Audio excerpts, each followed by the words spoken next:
नमस्कार। आज हम भारतीय लोकतंत्र को उसकी सबसे बुनियादी इकाई यानी एक विधानसभा क्षेत्र के नजरिए से समझेंगे। ये किसी नेता या पार्टी की कहानी नहीं है। ये कहानी है जमीन की, आंकड़ों की और उस शासन व्यवस्था की जो सीधे लोगों की जिंदगी से जुड़ती है। इसके लिए हम तराना विधानसभा को एक केस स्टडी की तरह देखेंगे। अगर हिंदुस्तान को समझना है तो उसके गांवों को, उसकी विधानसभाओं को समझना जरूरी है। तो चलिए हम चलते हैं मध्य प्रदेश के दिल में।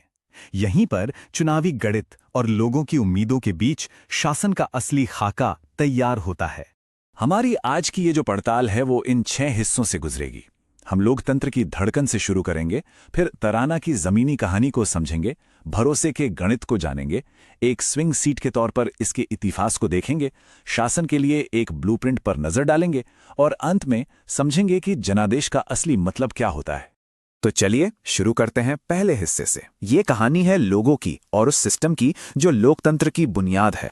तो तराना मध्य प्रदेश की एक ग्रामीण विधानसभा सीट, और ये जानना बेहद जरूरी है कि ये एक आरक्षित सीट है, यानी शेड्यूल्ड कास्ट्स के लिए रिजर्व्ड। अब ये एक छोटी सी जानकारी इसके पूरे सामाजिक और राजनीतिक ताने बाने को तय कर देती है। यहाँ के मुद्दे, यहाँ की सियासत, सब कुछ इसी जमीनी हकीकत से जुड़ा हुआ है। तो यहाँ के वोटरों का सामाजिक ताना बाना कैसा है? देखिए, इसमें कई अहम समुदाय हैं। सबसे प्रमुख हैं अनुसूचित जाति के लोग, खास तौर पर जाटव और वाल्मीकि समुदाय। इनके साथ ही भील समुदाय के अनुसूचित जनजाति के लोग भी हैं, और अन्य पिछड़ा वर्ग यानी ओबीसी में कश्यप और पटेल जैसे समुदाय भी एक निर्णायक भूमिका निभाते हैं। चलिए अब आते हैं मुद्दे की बात पर। चुनाव का सबसे बड़ा सच, आंकड़े। 2023 में तराना ने जो फैसला सुनाया वो किन नंबरों पर टिका था? आइए भरोसे के इस गणित को समझते हैं। आखिर कोई चुनाव जीतता या हारता कैसे है? क्या बड़ी बड़ी रैलियों से या राष्ट्रीय मुद्दों के दम पर? तराना का केस हमें बताता है कि कभी-कभी जीत और हार एक बहुत ही छोटे से नंबर में छुपी होती है। 1777। बस इस नंबर को जरा दिल में उतरने दीजिए। ये सिर्फ एक आंकड़ा नहीं है, ये लोकतंत्र की ताकत और उसकी नजाकत दोनों की मिसाल है। जी हां, चुनाव 2023 के चुनाव में तराना में जीतने वाले और हारने वाले के बीच सिर्फ 1777 वोटों का फासला था। सोचिए, जहां 1.5 लाख से ज्यादा वोट पड़ रहे हों, वहां इतने कम मार्जिन का सीधा मतलब है कि हर एक वोट ने फैसला तय किया। यह महज एक आंकड़ा नहीं, एक बेहद करीबी लोकतांत्रिक मुकाबले की पूरी कहानी है। अब जरा इस डैशबोर्ड पे नजर डालिए। कुल वोटर कितने हैं? करीब 1,88,000। और वोटिंग कितनी हुई? 78.52%। जबरदस्त। इससे साफ पता चलता है कि यहां के लोग सियासत में कितनी गहरी दिलचस्पी रखते हैं। अब देखिए, बीजेपी को मिले 45% से कुछ ज्यादा वोट और कांग्रेस को लगभग 44%। मतलब मुकाबला एकदम कांटे का था। इस पूरी कहानी में एक और खिलाड़ी है जिसे हम कहते हैं फ्लोटिंग वोट। करीब 8 से 9% वोट वो तीसरी पार्टियों जैसे बसपा या आजाद उम्मीदवारों को चले गए। और जब जीत हार का अंतर इतना कम हो तो ये बिखरे हुए वोट ही तय कर देते हैं कि ऊंट किस करवट बैठेगा। ये अक्सर किसी एक बड़ी पार्टी का खेल बना या बिगाड़ देते हैं। और यहीं पर हमें लोकतंत्र का वो सबसे गहरा मतलब याद आता है कि हर एक आवाज की कीमत है। ये एक ऐसी व्यवस्था है जो हर इंसान की गरिमा और उसकी अपनी समझ, जिम्मेदारी के साथ एक राय बनाने के हक पर टिकी है। चुनाव का ये पूरा गणित इसी संवैधानिक मूल्य को जमीन पर सच करता है। अच्छा, आज को समझने के लिए थोड़ा पीछे चलना जरूरी है। तराना की सीट का इतिहास बड़ा दिलचस्प रहा है। चलिए इसके पिछले 30 साल के सफर को देखते हैं और समझते हैं कि ये सीट इतनी अनप्रिडिक्टेबल क्यों है। ये स्लाइड देखिए, बिल्कुल एक घड़ी के पेंडुलम की तरह है ना? 1993 से 2023 तक 7 चुनाव, और हर बार तराना ने सत्ताधारी पार्टी को बदल दिया। एक बार बीजेपी तो अगली बार कांग्रेस। ये पैटर्न क्या बताता है? ये बताता है कि यहां का वोटर किसी एक पार्टी का बंधुआ नहीं है। वो जागरूक है और हर बार सोच समझकर अपनी शर्तों पर फैसला सुनाता है। तो सवाल यह है कि ये पेंडुलम घूमता क्यों है?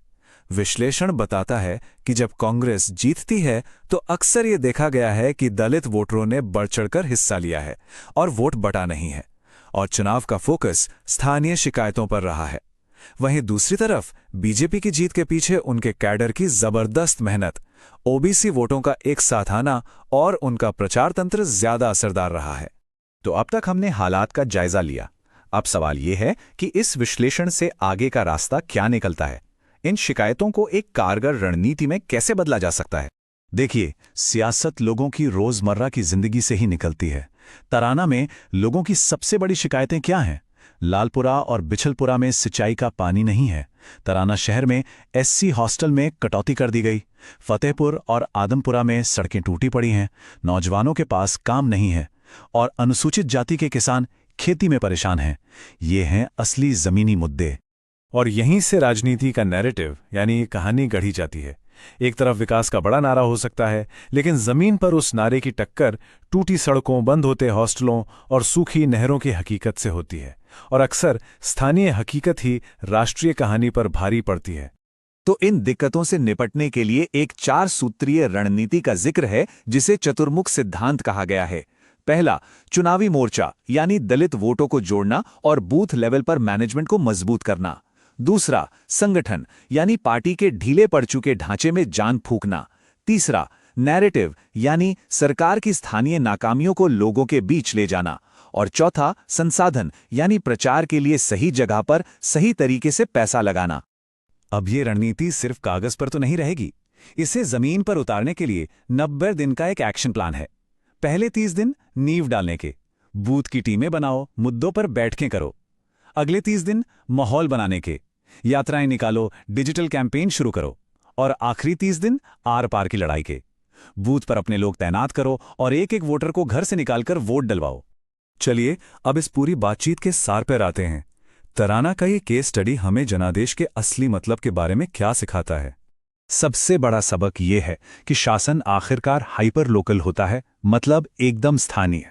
एक टूटी हुई सड़क या एक बंद हॉस्टल जैसी छोटी छोटी स्थानीय नाकामियां किसी भी बड़े राष्ट्रीय नैरेटिव को धराशाही कर सकती हैं, क्योंकि लोगों के लिए उनकी रोज की जिंदगी की मुश्किलें ही सबसे बड़ी हकीकत हैं।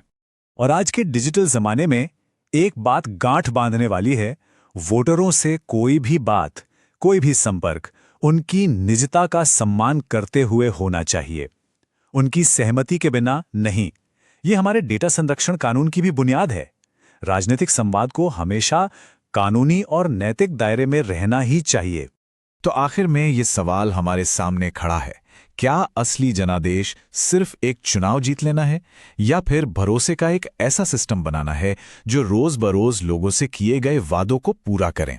शायद लोकतंत्र की असली परीक्षा चुनाव के दिन खत्म नहीं होती, बल्कि वहीं से शुरू होती है।